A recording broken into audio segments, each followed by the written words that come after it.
दोस्तों नमस्कार, प्रणाम, आदाब। दोस्तों हमेशा की तरह आज फिर हम आप लोगों के बीच एक नए टॉपिक को लेकर के हाजिर हैं। दोस्तों आज हम जिस टॉपिक पर चर्चा करने जा रहे हैं वह टॉपिक इंश्योरेंस से रिलेटेड नहीं है। इसीलिए जो लोग हमारे चैनल को सिर्फ इंश्योरेंस के वीडियो देखने के लिए अगर फॉलो किए हैं तो वो लोग इस वीडियो को स्किप कर सकते हैं। दोस्तों आज का हमारा टॉपिक इंश्योरेंस से रिलेटेड नहीं है। आज का हमारा टॉपिक किसी दूसरे टॉपिक पर, हालांकि जिन लोग जानकारी के लिए इस टॉपिक का जानकारी लेना चाहते हैं वो इस वीडियो को कंटिन्यू देख सकते हैं। दोस्तों आज मेरा वीडियो जो है वो वीडियो है कि bright future life care private limited networking company को हमने क्यों छोड़ा। दोस्तों हालांकि मेरे को नेटवर्किंग से बचपन से नफ़रत था, मैं नेटवर्किंग से बहुत नफ़रत करता था। लेकिन क्या हुआ था कि दोस्तों हमने जब बजाज एयरलाइंस से रिज़ाइन दिया था उसके बाद 1-2 महीने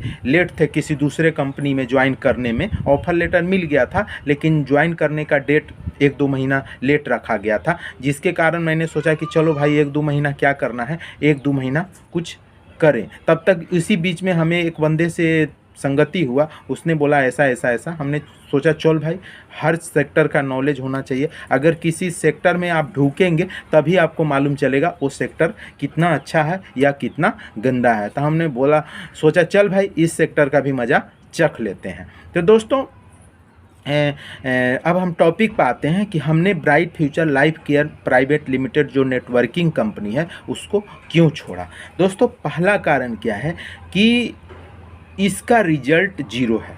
दोस्तों हमने 2 महीना में करीब करीब 200 बंदे को दवा दिया, जिसमें से 200 में से 200 बंदे का कहना था कि इसका रिजल्ट ज़ीरो है। दोस्तों जिसका रिजल्ट ज़ीरो हो उसको आप ज़्यादा दिन कर नहीं सकते हैं, क्योंकि दोस्तों किसी भी सेक्टर में चाहे वो कोई भी सेक्टर हो रिजल्ट मायने रखता है। चलो भाई रिजल्ट 100% नहीं हो, 80% हो, 80% नहीं हो, 60% ही हो, लेकिन कुछ ना कुछ रिजल्ट होना चाहिए। अगर रिजल्ट ज़ीरो हो तो आप ज़्यादा दिन उस सेक्टर में रह नहीं सकते हैं। दोस्तों इसीलिए रिजल्ट मायने रखता है। दोस्तों पहला रिजल्ट हुआ। दूसरा दोस्तों क्या है कि इस कंपनी के सीनियर, दोस्तों इस कंपनी के सीनियर सही न्यूज़ कंपनी के बारे में देते नहीं थे जूनियर को, हमेशा बढ़ा चढ़ा के झूठ साँच बोलना ये वो। दोस्तों ऐसे ज़्यादा दिन चलता नहीं है, क्योंकि झूठ साँच के सहारा लेकर के आप ज़्यादा दिन किसी सेक्टर में रह नहीं सकते हैं। दोस्तों तीसरा मैनेजमेंट। दोस्तों इसके जो मैनेजमेंट जो है हायर मैनेजमेंट, वो हायर जो सीनियर होते हैं उसका ही बात सुनते थे, जूनियर का बात बिल्कुल नहीं सुनते थे। दोस्तों सीनियर जो थे ना, एक तरह से कह सकते हैं कि जो इसके मैनेजमेंट है वो सीनियर लीडर के कब्जा में है, यानी कि बंधक है, यानी कि इसको अच्छा नहीं मान सकते हैं। यानी कि मैनेजमेंट सिस्टम इसका काफ़ी ख़राब होने के कारण मैंने छोड़ा। तो ये मेन 3 कारण है मेरा छोड़ने का। फिर मैंने इस कंपनी को छोड़ दिया। फिर मैंने छोड़ने से पहले मैनेजमेंट से भी बातें की तो मैनेजमेंट का भी रूल रेगुलेशन अच्छा नहीं था। मैनेजमेंट मेरे को ही बुरा भला कहने लगा कि आपको मैंने किसी के आईडी को हटा करके उसके जगह पर मैंने आपको आईडी दिया था। फिर मैंने बोला कि हाँ ये तो बात सही है, लेकिन ये तो रूल के खिलाफ़ है। आप लोग तो बोलते हो कि नेटवर्किंग मार्केटिंग इंडिया गवर्नमेंट के अंडर काम करता है, तो ये कैसे संभव होगा। हमारा तो एक्सपीरियंस है इंश्योरेंस सेक्टर का। इंश्योरेंस सेक्टर में कोई भी एडवाइज़र बिना अपने अनुमति का, बिना एनओसी लिए या बिना एनओसी फॉर्म पर साइन किए किसी दूसरे यूनिट मैनेजर के अंदर में नहीं जा सकता है आईआरडीए के रूल के अनुसार से। तो ये सब यहाँ कैसे संभव हो जाता है। तो उसका गोल मटोल जवाब था। तब फिर मैंने लास्ट में देखा नहीं, नेटवर्क कंपनी जो भी बोलती है कि इंडिया गवर्नमेंट का इसमें कब्जा है वो गलत बोलता है। या तो इंडिया गवर्नमेंट गलत है या तो नेटवर्किंग कंपनियाँ गलत है। क्योंकि यहाँ मैंने देखा कि ब्राइट फ्यूचर में कि जब मन तब किसी का आईडी को टर्मिनेट कर दे रहा है, जब मन तब किसी के आईडी को किसी और के आईडी को दे रहा है। दोस्तों मेरा भी आईडी लगा था ना, तो मेरा एक आईडी लगते ही एक साइड में 26 बंदे हो गए थे, दूसरे साइड में सिर्फ मेरे को काम करना पड़ा था। तो दोस्तों ये सब रूल रेगुलेशन के खिलाफ है।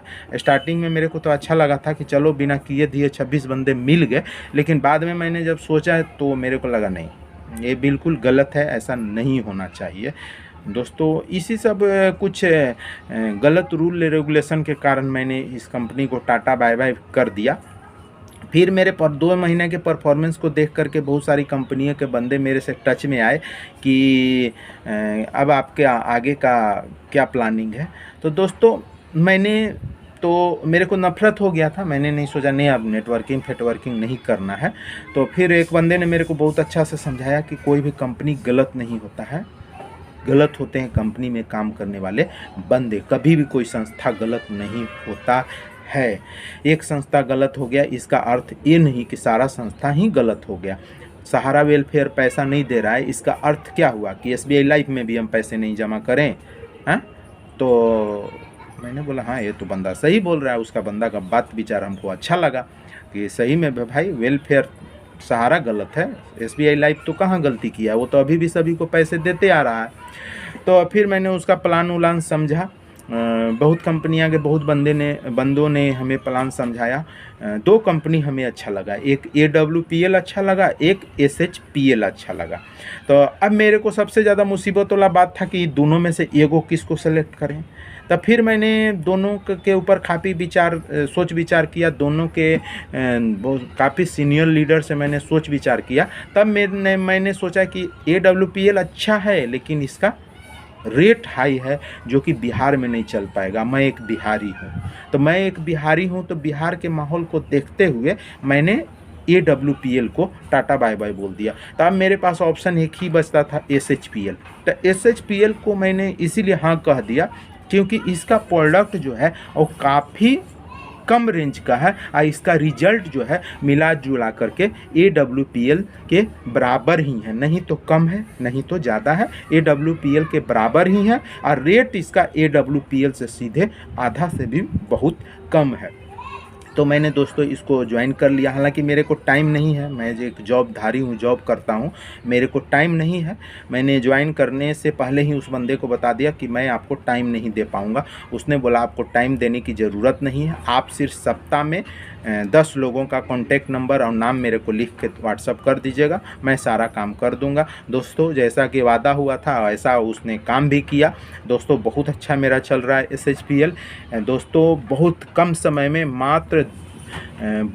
समय में दोस्तों हमारा 26,000 का टीम हो गया है। दोस्तों हमारा टीम बिहार में है, हमारा टीम झारखंड में है, हमारा टीम उड़ीसा में है, हमारा टीम बंगाल में है, हमारा टीम छत्तीसगढ़ में है। इतने स्टेटों में हमारा टीम काम कर रहा है और बहुत कम समय में बहुत अच्छा मेरा टीम ग्रोथ कर रहा है।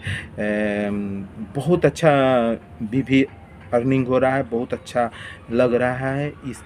इसके रेट और इसके रिजल्ट से जिसको भी मैंने दिया लगभग 90% बंदे खुशी महसूस किए। दोस्तों यही बात है कि मेन कारण जो मेरा bright future life care private limited का छोड़ने का कारण है वो है result. Bright future life care private limited का रिजल्ट 0 था, 0। और SHPL ज्वाइन करने का मेन कारण क्या है कि SHPL का रिजल्ट बहुत अच्छा है और इसका रेट बहुत कम है। लोकल कंपनी है, हमारे घर की बगल की कंपनी है, कलकत्ता की कंपनी है SHPL, जो कि लोकल है, ज़्यादा डिस्टेंस नहीं है। माल ऑर्डर करने पर 2 से 3 दिन पर कुरियर से घर पे माल आ जाता है।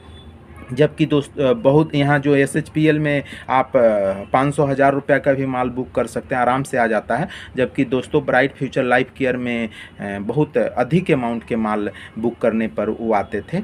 यही सब कुछ कारण है। दोस्तों लास्ट में मैं आप लोगों को ये बताना चाहता हूँ कि हमारा वीडियो बनाने का मकसद किसी का बुराई करना या किसी का बड़ाई करना नहीं है। नहीं तो मैं किसी कंपनी का बुराई कर रहा हूँ, नहीं तक मैं किसी कंपनी का बड़ाई कर रहा हूँ, ये सब हमारा काम नहीं है। मैंने जो अपने ज़िंदगी में फेस किया वो मैं आपको बता रहा हूँ। अगर किसी को बुरा लगा होगा तो सॉरी, लेकिन मैंने जो भी बोला वो 100% सही बोला। दोस्तों जो भी ब्राइट फ्यूचर लाइफ केयर में काम कर रहे हैं उनको सोचना चाहिए कि मेन चीज़ रिजल्ट होता है। आप ज़्यादा दिन बरगला करके किसी को नहीं रख सकते हैं। दोस्तों रिजल्ट होना चाहिए, कम से कम 100% नहीं तो कम से कम 60% तो रिजल्ट होना चाहिए भाई। क्योंकि कोई भी बंदा जो खर्चा कर रहा है, खून पसीना का कमाई जो लगा रहा है, तो उसको थोड़ा बहुत तो रिजल्ट आना ही चाहिए। तो दोस्तों, ब्राइट फ्यूचर लाइफ केयर के जो भी बंदे हैं उनको रिजल्ट के लिए मैनेजमेंट को फोकस करना चाहिए, और सीनियर बंदे का जो भी बिहेवियर है उसके ऊपर भी कंपनी के मालिक को ध्यान देना चाहिए कि कोई भी बंदा जो भी सीनियर है वो एक दिन जूनियर से ही सीनियर बना है, तो जूनियर पर भी ध्यान देना चाहिए मैनेजमेंट को, सीनियर पर ही ध्यान देना चाहिए। पक्षपात की नीति जो ब्राइट फ्यूचर लाइफ केयर के मालिक करते हैं, ये सब बंद होनी चाहिए, पक्षपात नहीं होनी चाहिए, और रिजल्ट पर ध्यान देना चाहिए। जो इनका रिजल्ट 0 है, मैंने किसी अगर दूसरे का रिजल्ट अच्छा हो तो मैं नहीं बता सकता हूँ कि, लेकिन मैंने 2 महीना में 200 कस्टमर को दिया तो हमारे कस्टमर को 0 रहा। मैं दूसरे की बात नहीं करना चाहता हूँ किसका क्या है, लेकिन मैंने जो 200 को दिया 200 का रिजल्ट बिल्कुल 0 रहा। दोस्तों नमस्कार, प्रणाम, आदाब।